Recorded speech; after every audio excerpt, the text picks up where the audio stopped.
Hello, Cozy Crafting Corner family. If you're watching this, you've come to my website and you want to create your first cozy bookmark. This means that probably somebody has purchased for you or you purchased yourself one of our beginner kits, and we have the instructions on how to create a bookmark inside that kit. Now, I wanted to do this because sometimes just reading it is not enough for most people. So I want to go over how we're going to make our bookmark and the issues you may run into while you're doing so. So the first thing we're going to talk about is our yarn. Here I just have a generic average weight, which is a worsted weight or a number 4 weight yarn. Now this yarn, if you look at the label, says that it takes a 5.5 hook. You should have one of those in your crochet kit that you purchased from me. If not, you can go up a size or down a size. It's just going to make your project a little bit larger or a little bit smaller. Now, the first step of any crochet project is to make a slip knot. Now, we have two sides of our yarn. This side right here that is loose is referred to as a tail. The side that is attached to our yarn skein is called our working yarn. So in order to make your slip knot, the very first thing I like to do is to do it by hand without using a hook. So I place the tail in my hand so that it wiggles freely, and I will hold the working yarn with my thumb. I like to wrap it around 2 fingers, and when I come back over the top, my working yarn is going to go behind, back here. And what that creates is 2 parallel pieces of yarn. So you're going to run a finger under, grab that working yarn, and pull it through. Now, if you look here, we are creating the semblance of a knot, and we are going to pull it snug, okay? And what you've created is a slip knot. So that means that your knot or your loop in your knot can get larger, or it can also get smaller. One of the other things that I like to teach people first before we get into our hook is to make a basic chain. You can actually do this with your fingers. So I'm going to hold my knot and I'm going to put my fingers through the loop, and I'm going to grab our working yarn. I'm going to pull that working yarn holding on to our knot through, and that top part of that loop should be the part that tightens our slip knot. Now, because we're using our fingers, our loop is going to get much larger. So I'm going to pull that working yarn down just a little bit more. I'm going to place my fingers back into our loop. I'm going to grab our working yarn and I'm going to pull it through. Again, our loop gets much larger, so we're going to pull that working yarn back through so our loop gets smaller. I'm going to do that again. I'm going to grab our working yarn and pull it through the loop. As I'm doing this, you'll see that I'm moving my fingers up to hold each knot that I've created, or in this case chain, so that it stays relatively stable. We're going to do this 2 more times, and I'm going to show you what a fingered chain looks like. Now, this is our last time, and here we go.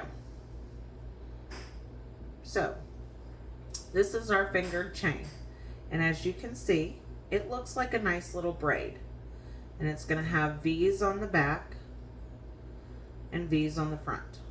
And this is considered a working chain. Now we just did that with our fingers. The beautiful thing about crochet is that because it is a series of slip knots, if you mess up, you can start over again. All you have to do is pull that working chain or that working yarn, and it undoes our chain and our slip knot. So from here, we're going to go back over how to tie a slip knot. You can repeat this process as many times as you need until you are comfortable making your slip knot and that everything glides smoothly. So again, we have our tail and our working yarn. 2 fingers, and we're going to wrap that working yarn over or under our fingers and then back over, going towards the back of our hand. We're going to use a finger to go under the first loop and grab that working yarn and come back through. And then we're going to pull snug. Again, pause this, repeat that as many times as you need to until you get a good, nice slip knot that's easy to pull and that's not too tight.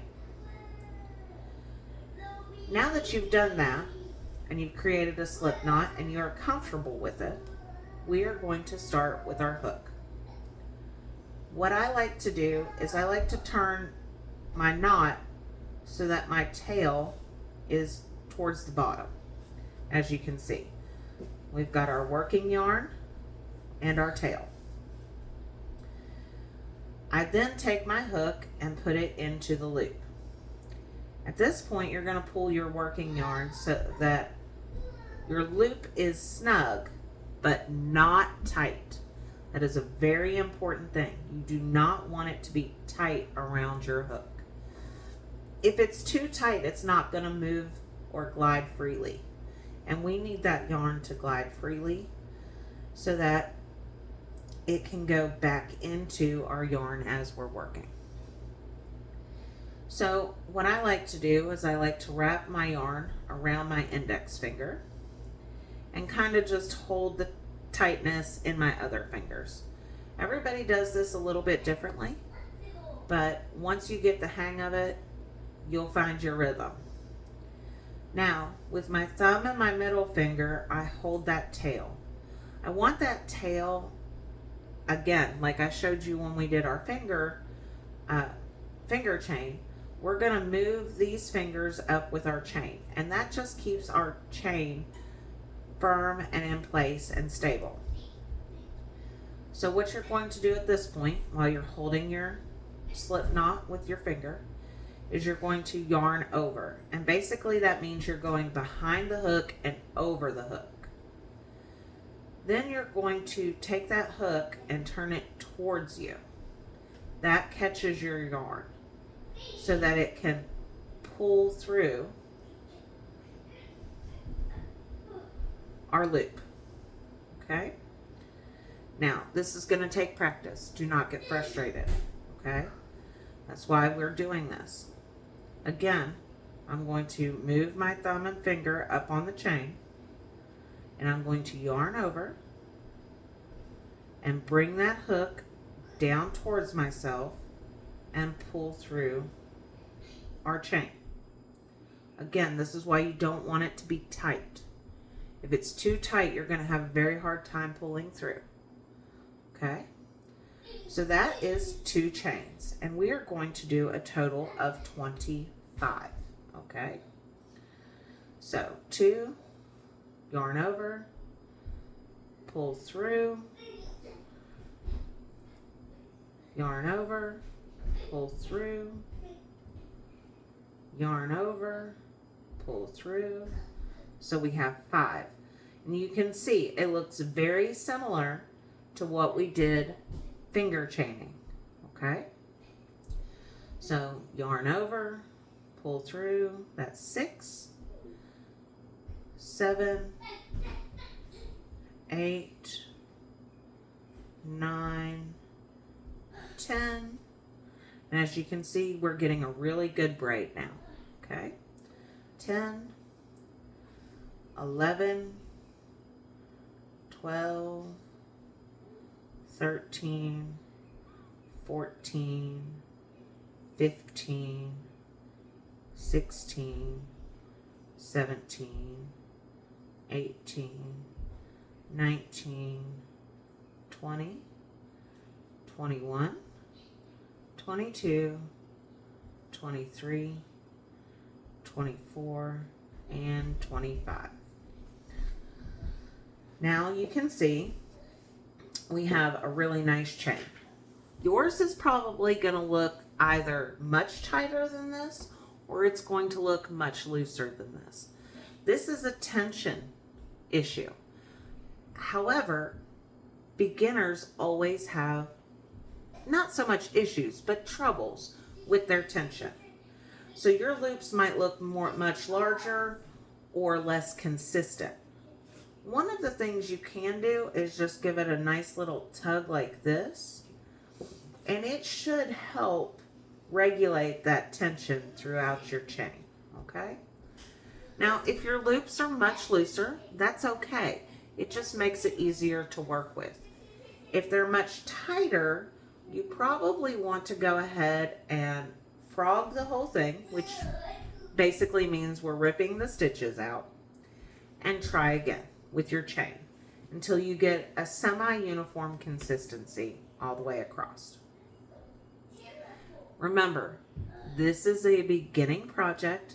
You are a beginner, and we want to make sure that you know what the issues may be in the future when you start working on these. You do not want your tension to be too tight or too loose, but you will find that perfect tension the more you practice. Now, you can see we have a flat side, which has these nice V's, and then if you flip it over, you can see we have a bumpy side. Typically, we are always going to work into the flat side with the V's, okay? There may be areas in the future where you work into the bump on the back, but right now for this project, we're going to be working right into the front.